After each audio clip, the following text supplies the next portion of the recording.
கண்களை மூடி நாம் பிரார்த்தனை செய்வோம். அன்பின் பரலோக பிதாவே, இந்த ஆசீர்வதிக்கப்பட்ட நல்ல வேலைக்காக நன்றி. இந்த ஜூன் மாதம் 1 தேதி வாக்குத்தத்த செய்திக்காய் நன்றி செலுத்துகிறேன். அப்பா, சற்று எங்களோடு கூட நீங்கள் பேசுங்க. எங்களுக்கு வேண்டிய மன்னாவை நீங்கள் தர வேண்டுமா ஜெபிக்கிறேன். இந்த ஜூன் மாதம் முழுவதும் எங்களை நடத்தும் அப்பா. கடந்த நாட்களில் அப்பா 5 மாதம் எங்களை நடத்தினவர் இந்த 6வது மாதத்தையும் அற்புதமாக நடத்தும். ஆசீர்வதியும் இயேசுவின் நாமத்தில் பிதாவே, ஆமென். கர்த்தராகிய தேவன் இந்த ஜூன் மாதத்திற்கு கர்த்தர் நமக்கு கொடுக்கிற வாக்குத்தத்தம் எரேமியா தீர்க்கதரிசன புஸ்தகம், புக் ஆஃப் ஜெர்மாயா, சாப்டர் 31, 31ஆம் அதிகாரம், வசனம் 11 முதல் வாசிக்கலாம். தமிழ வாசி கேட்போம். கர்த்தர் யாக்கோபை மீட்டு, கர்த்தர் யாக்கோபை மீட்டு அவனிலும் பலத்தவனுடைய கைக்கு, அவனிலும் பலத்தவனுடைய கைக்கு அவனை நீங்களாக்கி விடுவிக்கிறார், அவனை நீங்களாக்கி விடுவிக்கிறார். மீண்டும் வாசிக்கலாம். கர்த்தர் யாக்கோபை மீட்டு, கர்த்தர் யாக்கோபை மீட்டு அவனிலும் பலத்தவனுடைய கைக்கு, அவனிலும் பலத்தவனுடைய கைக்கு அவனை நீங்களாக்கி அவனை விடுவிக்கிறார். நீங்களாக்கி விடுவிக்கிறார். இங்கிலீஷை பார்க்கலாம். For the Lord has redeemed Jacob, For the Lord has redeemed Jacob and ransomed him and ransomed him from the hand of one stronger than he. one who is stronger than he. Amen. For the Lord has ransomed him from the hand of one who is stronger than he. Amen. சரி, இங்க பாருங்க.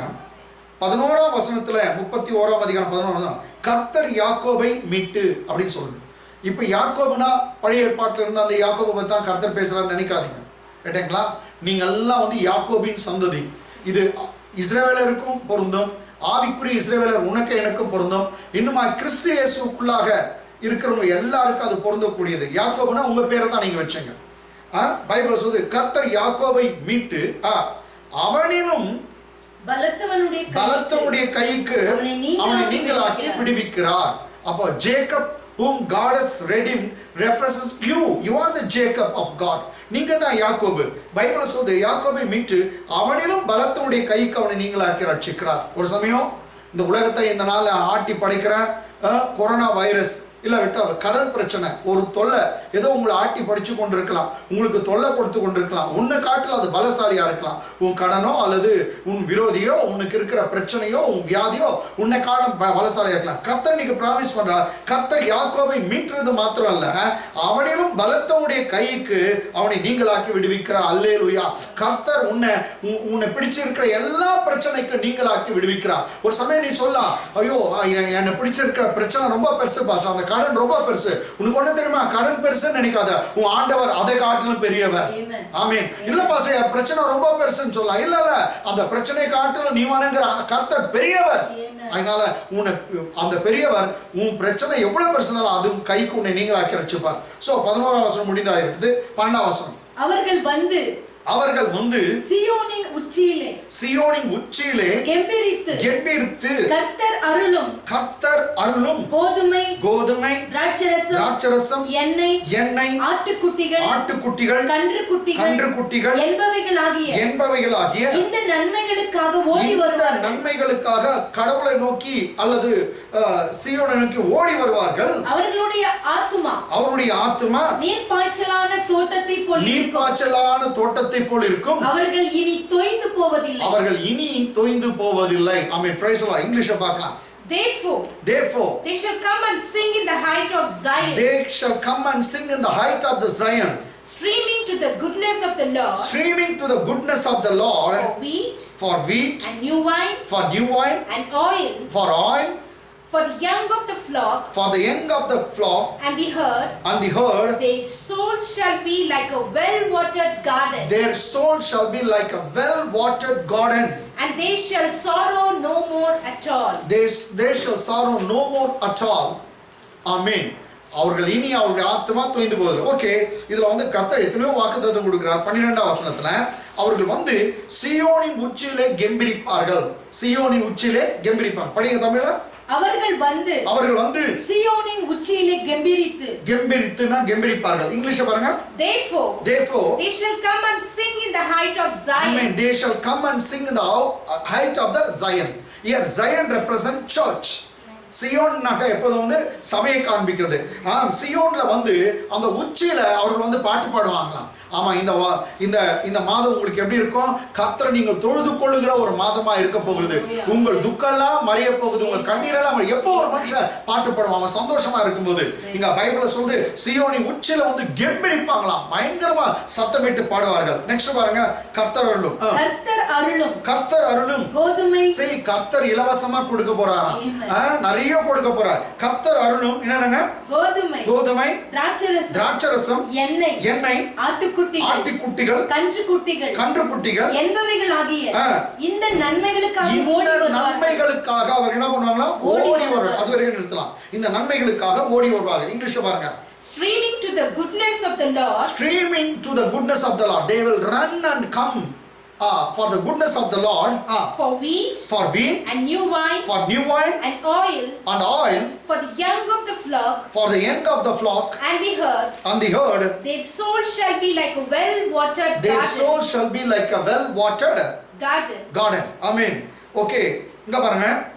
அவர்கள் கர்த்தர் அருளும் கோதுமை, திராட்சரசம், எண்ணெய், ஆட்டுக்குட்டிகள், கன்றுக்குட்டிகள் என்பவைகளாக இந்த நன்மைகளுக்காக ஓடி வருவாங்க. ஓடி வரப்போறாங்க ஜனங்க. ரைட்டுங்களா? சபைகளுக்கு ஓடி வருவாங்க, கர்த்தரை தேடி ஓடி வருவாங்க. ஏன்னா கர்த்தர் நன்மையை தருகிறார். என்னென்ன கொடுக்கிறாரா லிஸ்ட் போட்டு சொல்லுது. கர்த்தர் அருளும் நன்மை, கோதுமை கொடுக்கிறாராம், திராட்சரசம் கொடுக்கிறாராம், எண்ணெய் கொடுக்கிறாராம், ஆட்டுக்குட்டிகள் கொடுக்கிறாராம், கன்றுக்குட்டிகள் கொடுக்கிறாராம் என்பவைகளாக இந்த நன்மைகளுக்காக they will stream like anything. ஆமென். ஓடி வராங்க, ஓடி வந்து அவர்கள் ஆசீர்வதிக்கப்படணும். ஆமா, இந்த மாதத்துல கர்த்தர் அதே இஸ்ரவேலுக்கு என்ன சொன்னாரோ அதே தான் சபையார் நமக்கு எல்லாருக்கும், அவர் விசுவாசிக்கிற எல்லாருக்கும் சொல்லுகிறார். என்னன்னாக்கா கர்த்தர் இலவசமா உங்களுக்கு தரப்போகிறார். என்னன்னா எல்லா ரேஷனும் உங்களுக்கு கிடைக்கும். கர்த்தர் இலவசமா உங்களுக்கு எல்லாம் வேண்டியதெல்லாம் தருவார். ஒரு சமயம் ஜூன் மாசம் ஃபீஸ் கட்டணும், அட்மிஷன் கூட நீங்க நினைக்கலாம். பயப்படாதீங்க, பணம் கூட உங்களை தேடி வரும். ஆமென். நீங்க அந்த நன்மைக்காக கர்த்தரை தேடி ஓடி வர போறீங்க. கர்த்தர் எல்லாவற்றையும் உங்களுக்கு கொடுத்து ஆசீர்வதிப்பார். அப்ப இந்த மாதம் கர்த்தருடைய நன்மையை பெறுகிற மாதமா இருக்க போகிறது. You going to enjoy the goodness what the Lord is about to give for this month. Amen. You going to receive all the goodness from the Lord. Amen. கர்த்தர் இலவசமா உங்களுக்கு எல்லாம் good thing தர போகிறார். So okay, அதனால எல்லா ஜனங்களும் ஓடி வராங்க. நெக்ஸ்ட் பாருங்க, அவருடைய ஆத்துமா அவருடைய ஆத்துமா நீர்ப்பாய்ச்சலான தோட்டத்தை போல் இருக்கும். அவர்கள் இனி தொய்ந்து போவதில்லை. Praise God. இங்க ரெண்டு வாக்குத்தத்தம். அவர்களுடைய ஆத்துமா நீர்ப்பாய்ச்சலான தோட்டத்தை போல் இருக்கும். அவர்கள் இனி என்னவா? தொய்ந்து போவது இல்லை. இங்கிலீஷ் பாருங்க. Their soul shall be like a well-watered garden. And they shall sorrow no more at all. Their soul shall be like a well-watered ground, well-watered garden. Amen. Well-watered garden. சரி, இங்க பார்த்தீங்கன்னா இது வந்து ஏற்கனவே ஏசாயா புத்தகம் 58ஆம் அதிகாரம் 11ஆம் வசனத்துல சொல்லுது, கர்த்தர் உன்னை நித்தமும் நடத்தி மகா வறட்சியான காலங்களும் உன் ஆத்துமாவை திருப்தியாக்கி அப்படின்னு ஒரு வார்த்தை இருக்கும். ரைட்டுங்களா? ஏசாயா 58:11. கர்த்தர் நித்தமும் உன்னை நடத்தி மகா வறட்சியான காலங்களில் உன் ஆத்துமாவை திருப்தியாக்கி உன் எலும்புகளை நினமுள்ளதாக்குவார். நீ நீர்ப்பாய்ச்சலான தோட்டத்தை போல. இதுதான் சொல்லுது, நீ நீர்ப்பாய்ச்சலான தோட்டத்தை போலவும் வற்றாத நீரூற்றை போலவும் ஆமென், வற்றாத நீரூற்றை போலவும் இருப்பார். You will be like a well watered garden. English படிங்க. The Lord will guide you continually. And satisfy your soul in drought. And strengthen your bones. And God will strengthen your bones. You shall be like a watered garden. Praise God. You shall be like a watered garden. And like a spring of water. Whose water do not fail. Amen. நீங்க வந்து நீர்ப்பாய்ச்சலான தோட்டத்தை போல இருப்பீங்களா? இது உங்க ஆத்மா கொழுன்னு இருக்கும். அந்த பைபிள் என்ன சொல்லுதுனாக்கா, இந்த நன்மைகளுக்காக ஓடி வரங்கள் அவருடைய ஆத்மா நீர்ப்பாய்ச்சலான தோட்டத்தை போல இருக்கும். அப்ப ஆத்மா கொழுமையா இருக்க போகிறது இந்த மாதம். உங்களுக்கு ஒண்ணு தெரியுங்களா? 3 யோவான் புத்தகத்துல 1 அதிகாரம் 2ஆம் வசனம் நீங்க படிச்சீங்கன்னா, பிரியமானவனே உன் ஆத்துமா வாழ்கிறது போல நீ எல்லாவற்றிலும் வாழ்ந்து சுகமா இருக்கும்படி வேண்டுகிறேன் அப்படின்னு சொல்லுது. Beloved, I pray above all that you will be prosper and be in health even as your soul prospers. உன் ஆத்மா வாழ்றது போல உன் ஆத்மா சுகமா இருந்துச்சுனாக்கா சரீரத்துல அந்த சுகம் வரும். உன் ஆத்மா சுகமா இருந்தா வீட்டுல நன்மை இருக்கும். உன் ஆத்மா சுகமா இருந்தா வாழ்க்கையில எல்லாம் பளபளக்கும். உன் ஆத்மா நல்லா இருந்தா உன் முகம் ஜொலிக்கும். அதே போல இந்த மாதம் உன் முகத்தை கர்த்தர் ஜொலிக்க பண்ணுவார், கிருபையை தருவார். காரணம் உன் ஆத்மா கர்த்தருக்குள் மகிழ்ச்சியா இருக்கும். ஆமென். You'll be like a well watered ground, a well watered garden, Bible says. கேட்டங்களா? அப்படியா நீங்க இருப்பீங்க, உங்க ஆத்மா அப்படியா இருக்கும். நெக்ஸ்ட், இனி தொய்ந்து போவது இல்லை.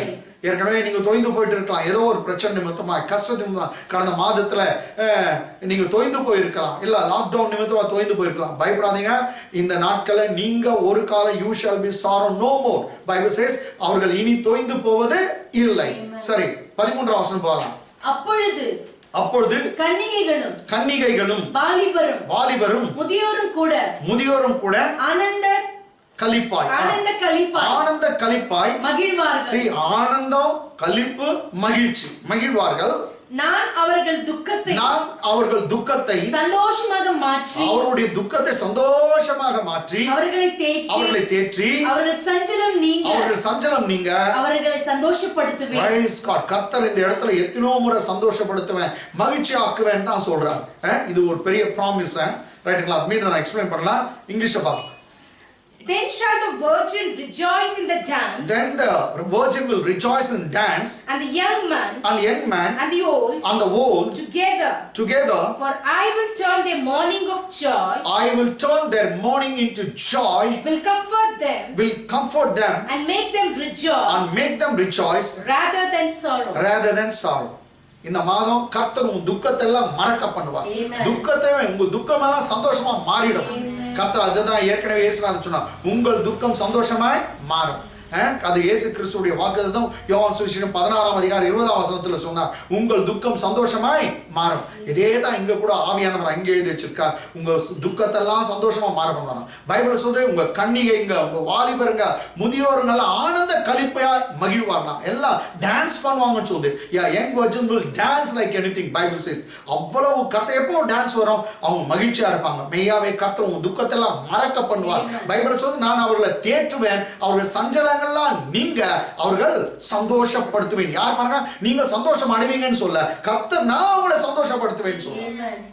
கர்த்தர் உங்களை சந்தோஷமாக மாற்றுகிற ஒரு மாதமாய் இது இருக்க போகிறது. அதனால சந்தோஷமா இருங்க. கர்த்தர் உங்களுடைய துக்கத்தை எல்லாம் மாற்றுகிறார். கடைசியா 14th verse 14ஆம் வசனம். ஆசாரியர்களின் ஆத்துமாவை கொழுமையானவைகளினால் பூரிப்பாக்குவேன். Price God. ஊழியம் செய்கிறவங்களுக்கு எல்லாருக்கும் ரொம்ப சந்தோஷம். ஆசாரியர்களின் ஆத்துமாவை கொழுமையானவைகளினால் பூரிப்பாக்குவேன். என் ஜனங்கள் நான் அளிக்கும் நன்மையினால் திருப்தி ஆவார்கள் என்று கர்த்தர் சொல்லுகிறார். Price God. ஆசாரியர்களின் ஆத்துமாவை கொழுமையானவைகளினால் பூரிப்பாக்குவேன், என் ஜனங்கள் நான் அளிக்கும் நன்மையினால் திருப்தி ஆவார்கள் என்று கர்த்தர் சொல்லுகிறார். இங்கிலீஷ்ல பார்க்கலாம். I will satiate the soul of the priest. With abundance. And my people shall be satisfied with my goodness, says the Lord. Amen. Another translation, I have satiated the weary soul and I have replenished every sorrowful soul. கர்த்தர் சொல்கிறார், I will satiate the soul of the priest. நான் ஆசாரியருடைய ஆத்துமாவை என்ன கொழுமைகளினால் பூரிப்பாக்குவேன் என்று சொல்கிறார். And my people shall be satisfied with my goodness, says the Lord. என் ஜனங்க நான் அளிக்கும் நன்மையினால் திருப்தி ஆவார்கள் என்று கர்த்தர் சொல்லுகிறார். சோ இந்த மாசம் கர்த்தர் நன்மையை தரப்போகிறார். ஏற்கனவே நம்ம படிச்சோம், அங்கேயும் நன்மை தான், குட்னஸ் கர்த்தர் உங்களுக்கு தரப்போறார். So surely expect for the good breaks in your life. Amen. Good choices, good people you're going to meet. Good chances you're going to receive. Amen. கர்த்தர் good எல்லாம் நல்லதே உங்களுக்கு தரப்போகிறார். என் ஜனங்கள் நான் அளிக்கும் நன்மையினால் திருப்தியாகும். இந்த மாதத்தை கர்த்தர் உன்னை திருப்தியா வாழ வைக்க போகிறார். ஆசாரிய ஊழியக்காரங்களை மாத்திரம் இல்ல, அவர் ஜனத்துக்கும் சொல்கிறார், நான் அளிக்கும் நன்மையினால் நீங்கள் திருப்தி அடைவீர்கள். இந்த உலகத்துல எல்லாம் கொடுக்கிறவங்க இருக்கலாம், ஆனா திருப்தியா உன்னை வாழ வைக்க ஒரு மனுஷனால முடியாது, எந்த சொந்த பந்தத்தினால முடியாது, எந்த ஆர்கனைசேஷனால முடியாது. உன்னை என்னை திருப்திப்படுத்த படைத்த தேவன் ஒருவரால தான் முடியும். அந்த நம்முடைய தேவனாகிய கர்த்தர் இந்த மாதம் முழுவதும், அதாவது ஜூன் மாதம் முழுவதும் உங்களை திருப்தியாய் வாழ வைக்க போகிறார். நீங்க சந்தோஷமா நீங்க களி கூற போகிறீங்க. கர்த்தர் இவைகளால உங்களை குறிப்பாக்க போகிறார். உங்களுக்காக 2000 வருடங்களுக்கு முன்பாக, உனக்காக எனக்காக, நம்முடைய பாவங்களுக்கு அக்கிரமங்களுக்காக கிறிஸ்து இயேசு மனித அவதாரம் எடுத்து இந்த பூமியில வந்து அவர் பிறந்தார், அவர் வாழ்ந்தார். வேதம் சொல்லுகிறது, நம்முடைய அக்கிரமத்தை எல்லாம் பிதாவாகிய தேவன் எடுத்து குமாரனாக இயேசு கிறிஸ்து மேல போட்டார். பிதாவாகிய தேவன் பார்க்கும்போது நம்முடைய அக்கிரமம் நம்ம மேல இல்ல, அவர் குமாரன் மேல இருந்தான். குமாரனாக இயேசு கிறிஸ்து மேல he unleashed all the wrath of God upon his son and judged him. இயேசு கிறிஸ்துவை பிதாவாகிய தேவன் நம்ம மேல வர வேண்டிய கோபாக்கினை அவர் மேல செலுத்தி அவரை தண்டித்து விட்டார். பைபிள் சொல்லுது, இயேசு கிறிஸ்து உனக்காக எனக்காக சிலுவையில் மரித்தார். இனி உனக்கு எனக்கும் நியாய தீர்ப்பு இல்லை, தண்டனை இல்லை. ஏன்னா உனக்கு எனக்கு வர வேண்டிய நியாய தீர்ப்பு இயேசு கிறிஸ்து ஏற்றுக்கொண்டார். அவர் சிந்தின ரத்தம் நம்முடைய பாவங்கள் எல்லாம் மன்னிக்கிறது. இயேசுவின் ரத்தம் சகல பாவனை கழுவி சுத்திகரிக்கும். அவர் சிலுவையில் உனக்காக எனக்காக ஐஸ்வர்யத்தை சம்பாதித்து விட்டார், இன்னும் ஆசீர்வாதத்தை சம்பாதித்து விட்டார், சுகத்தை சம்பாதித்து விட்டார், நீடிய வாழ்வை சம்பாதித்து விட்டார். நீ நீதிமான் என்ற சிலாக்கியத்தை சம்பாதித்தார். தைரியமா இருங்க. இந்த மாதம் முழுவதும் நீதிமான்களே, உங்களை ஒருபோதும் கர்த்தர் கைவிட மாட்டார். கர்த்தர் உங்க கூட இருப்பார். உங்கள் ஜெபத்திற்கு பலன் அளிப்பார். உங்கள் தேவைகள் சந்திக்கப்படும், குடும்பங்கள் ஆஸ்வதிக்கப்படும். சமாதானமா இருங்க. கர்த்தர் உங்களை ஆஸ்வதிப்பாராக. ஆமென். ஜெபிக்கலாம். அன்பின் பரலோக பிதாவே, நீ கொடுத்த இத்தனை வாக்குத்தத்தங்களுக்காக நன்றி அப்பா. இந்த நாட்களை எரேமியா புத்தகம் 31ஆம் அதிகாரத்திலிருந்து 11ஆம் வசனத்திலிருந்து 14ஆம் வசனம் வரைக்கும் எங்களோட பேசினீரே. நீங்க ஒருத்தர் தான்ப்பா எங்களை திருப்தி ஆக்க முடியும். நீங்க தான் எங்களை மன மகிழ்ச்சியாய் மாற்றுகிறீர். நீங்க தான் எல்லா நன்மையும் அருளுகிறீர். யாக்கோபை நான் மீட்டு அவனை காட்டிலும் பலத்தவனுடைய கைக்கு நீங்களாக்கி ரட்சிப்பேன் என்று சொன்னீரே. நமக்கு போடாப்படி ஸ்தோத்திரம் தாப்பனே. இந்த மாதம் முழுவதும் எங்க சபை மக்களை நடத்தும், எங்களுடைய சிநேகிதரை நடத்தும், எங்களுடைய சபை மக்கள் குடும்பமா எல்லாம் ஆசீர்வதிக்கப்படட்டும். வாதி உன் கூடாரத்தை அணுகாது, பொல்லாப்புனுக்கு நேரிடாது என்று சொன்ன வார்த்தையை அப்படியே எங்க சபையார் மேல பேசுகிறேன். இயேசு நாமத்துல சபை மக்கள் ஆசீர்வதிக்கப்படுவார்களாக. சுகம், பலன், ஆரோக்கியம், வெற்றி, வாழ்வு அவளுக்கு உண்டாவதாக. இப்பொழுது நாங்கள் படித்த பார்த்த எல்லா வாக்குத்தத்தங்களுக்காக நன்றி. கிறிஸ்துவுக்குள் வாக்குத்தத்தங்கள்லாம் ஆமென்றும் ஆமென் என்றும் இருக்கிறது என்று வேதத்தை நாங்கள் வாசிக்கிறோமே. அப்படியே எங்க சபை மக்கள் நீ ஆசீர்வதித்ததுக்காக நன்றி. சகல துதி கன மகிமை உமக்கே செலுத்துகிறேன். அருமை ரட்சகர் இயேசு கிறிஸ்துவின் நாமத்துல ஜெபம் கேளும் நல்ல பிதாவே. ஆமென் ஆமென். தலைகளை தாழ்த்தி தேவனுடைய ஆசீர்வாதத்தை பெற்றுக்கொள்வோம். நம்முடைய பிதாவாகிய தேவனுடைய அன்பும் குமாரனாகிய இயேசு கிறிஸ்துவின் கிருபையும் பரிசுத்த ஆவியானுடைய அன்பு நயக்கமும் சவகாசமும் வெற்றியும் வாழ்வும் ஆசீர்வாதங்களும் திருப்திகளும் நம் அனைவரோடும், நம் சபையார் அனைவரோடும் இன்று மீண்டும் சதா காலம் தங்கியிருப்பதாக. ஆமென்.